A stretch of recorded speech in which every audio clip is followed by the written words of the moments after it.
Hey everybody, Aaron Bishop here with another Bishop's Blurb. The Ten Commandments are probably one of the most recognizable icons in America from the Bible.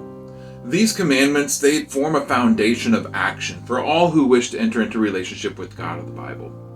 But these commands, they're truly an extrapolation of the base command, and they are the basis for all of the other commands that are given. First comes the commandment to love. Then comes the commandment to love God and love your neighbor. And the Ten Commandments are split into two sets of 5 commands on either side of that equation. These commandments, they're in parallel. They work together. The things that are spoken of in the relationship to God are also then related in relationship to man. Let me show you what I mean. Commandment 1 is, I am the Lord your God. You shall have no other gods before me. And commandment 6 is, do not murder.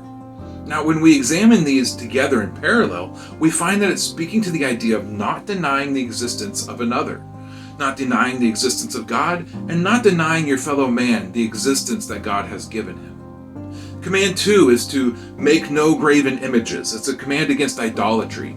And in commandment 7, it's a commandment against adultery. Now, anybody who's a Bible student knows that these two ideas, they're conflated, they're compared together throughout the prophets to describe how Israel has treated God. They have committed adultery with him through their idolatry. This command speaks to the idea of not diluting your covenant relationships through the introduction of a third party. The next command, number 3, is do not take God's name in vain. Now, this is not the usual idea of not saying God's name as a cuss word, although that's probably included in it. More, it's about taking God's name on yourself and then acting improperly in his name. And the parallel command, commandment 8, do not steal. So when it comes to God, what can you steal from him? He owns everything. When you really get down to it and think about it, there is something you can take from him. You can take from him his character, his reputation, his honor. And you can do these things by claiming to act in his name and then not acting in the way that he desires, by presenting a poor image of him to the world. The 4th command is one that a lot of the churches kind of shoved under the rug or has shifted a little bit. And that's the command to remember the Sabbath. And the parallel to this command is do not bear false witness. And in Exodus 20, what is the reason that's given for keeping this command?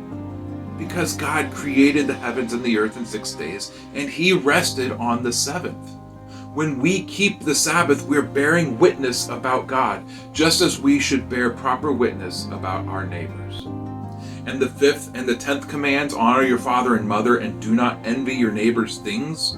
How do these connect? This one's a little harder to pierce, but when you get down to it, they speak to not denying your reality. Your parents, they're your parents. No matter how much you might like or dislike that, or no matter what they have done, they are the people who birthed you or who've raised you. They don't have to be your blood, but they are your parents. And how is this connected to loving God? It's God who gave you your parents. It's God who gave you your genetics through your parents. Honor his work and his will through your parents. And the 10th command of do not envy, again, it's a desire for a new reality. My life would be better if only I had the things of my neighbor. I would be better off if I were them. It's a commandment that speaks to do not deny who you are. These 2 commands, number 5 and number 10, they work as a sort of GPS system towards finding your way towards God.